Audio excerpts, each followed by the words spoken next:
Why do you think people are such huge fans of The Incredibles? I think that it's primarily about a family more than it's about superheroes. They just happen to be superheroes. And I think that everyone kind of relates to that. Can you describe the blending of the fantastic and the mundane that happens in this film? Well, that was a core idea from the first film, that you don't do one without doing the other.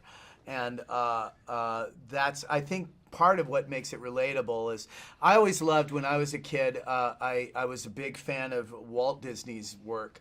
And they did a version of Cinderella where the fairy godmother comes out with her wand and she starts to do it and then looks at it and has to whap it a few times to get the pixie dust coming out of it like it's a clogged pen.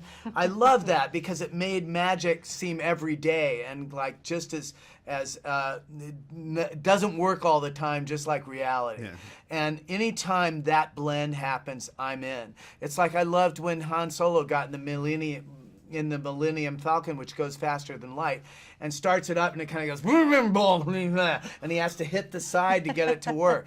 That I understand. And so we try to do that with superheroes. Yeah, and the superheroes in this film, their powers are an extension of who they are, who their personality is.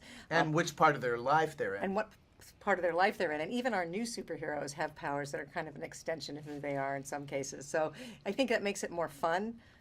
And what do you think is the core of this film? The core of this film, I think that parenting is an act of heroism. It's really hard to be a parent. It's hard to do the right thing, but especially as a parent, you have to stretch. You have to push yourself through exhaustion to do the right thing, and I think that's the core message. And not all superheroes are up to that. Agreed. Agreed. And speaking of parenting, what is your take on Helen and what she has to go through to decide to leave the family and go into the super life again? Helen makes a choice to go out and support her family. They need her to go out there and make some money, and they also need her to make supers illegal again. She wants her kids to be fully realized as supers in the world. She wants her family to be able to live out in the open again. So she takes the assignment. As hard as it is to leave her family, she's got to take that assignment to make the world a better place. This makes it sound very well-meaning and good for you, like broccoli. It's actually a lot of fun, okay? Yes. Big tubs of popcorn, giant sodas. Just get everybody in with multiple straws and hands and enjoy summer.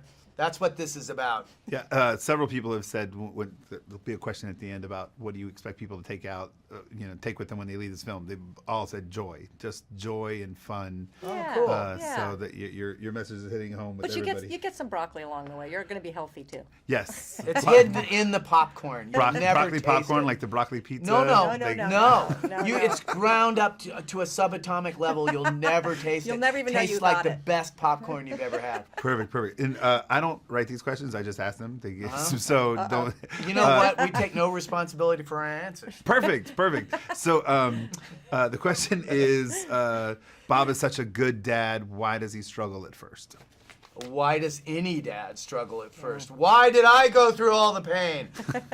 It's because you don't know what you're doing. And I had these, when I was first a parent, I had all these quaint bachelor-y notions of, oh, well, it'll be no problem. And the first time I solved a problem and it worked and the kid went to bed happy, I thought, I'm a fine dad now and I'm done, right? And it's like, no, the next morning you have to be a fine dad again. And again and again and again. It's actually really hard. The problems change every day. Yeah. Every day. Just when you think you got it, it changes. Yeah.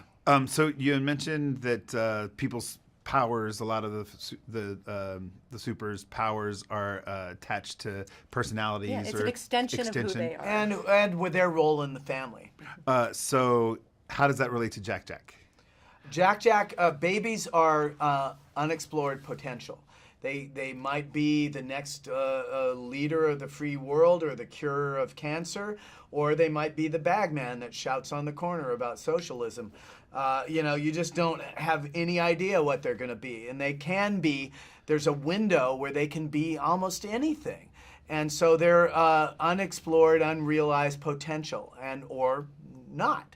You don't know. And that's what babies are to me anyway. They're roll the dice and see what happens. Babysit parents, Holly Hunter and Craig T. Nelson bring those parents to life. What about their voices did you guys... Oh, I love Craig T. Nelson's delivery because he has this great mix of being of strength and bravado and vulnerability and cluelessness. Well, what's funny is when we were talking about the character on the first film, people were asking, you know, who are you going to get for a voice? And I said, I don't know. I said, he's kind of a Craig T. Nelson kind of guy. You know, Craig T. Nelson, how he seems like he played sports, but he's also your best pal from next door, you know? And, and finally, it like dawned on us, maybe we should get Craig T. Nelson, you know? And so, he's the perfect Bob, Mr. Incredible, and Holly's the perfect Elastigirl, and it goes down the line. Sam Jackson was my first choice for Frozone, and everyone. Sarah Vowell, I heard her on the radio and thought, that's Violet. And so just every single one. We have Catherine Keener and Bob Odenkirk in the new film, and Sam Jackson, I mentioned. And Sophia Bush as our new Void. Void, character. yeah. Our voice cast is really great. And Dash, our new Dash. You know, Spencer Fox was Dash in the first movie, and he grew up. Yep. So, yeah, he's in his 20s now, so he was the only member of the family we had to recast. And we thought, we're never going to find somebody as good as Spencer. And then we found Huckleberry Milner. And he's amazing. He's just as good as Spencer, and just as full of juice. Yeah. You kind of have to. You almost need a gerbil wheel for both Spencer and Huck because they have so much energy, which is perfect for the character. The look of the film is iconic. Can you go into a little detail about what? It's kind of an alternate version, alternate futuristic version of the '60s. Early 60s. That's sort of what it is. We break the rules and have technology that they didn't have at that time, but we're never going to have cell phones because then you wind up with a bunch of scenes of people doing this, and we have enough of that already, I think. Yeah. Yeah. Can you talk a little bit about the relationship between the score, Michael's always beautiful scores that he provides for you guys? Well, the first Incredibles was Michael's first score for movies. Oh, wow. And so I was really happy to, have our film be the first one that used him. I was struck when we were looking for composers and I started getting CDs in from everywhere that Michael's were the most versatile. He had done video game scores and he had done television. He had done Alias for television. And he was able to do World War II. He could do old 20s sound. He could do space opera. He could do classical, every single kind of jazz, every single kind of thing he had. It was like he was able to speak multiple languages. And that was, as a storyteller, that was perfect for me because I want to do a lot of different kind of movies.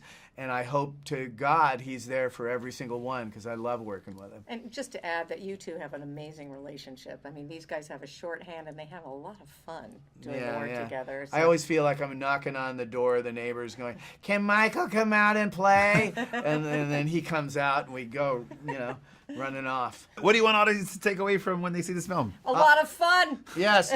If they have something to chew on, that's great. But really, it's popcorn and cola, summer at the movies. Find the biggest screen you can find, the best sound system. Don't give business to the other guys. Find the best. That's the way to see the movie. With strangers in the dark, uninterrupted, no pause button, no sending text.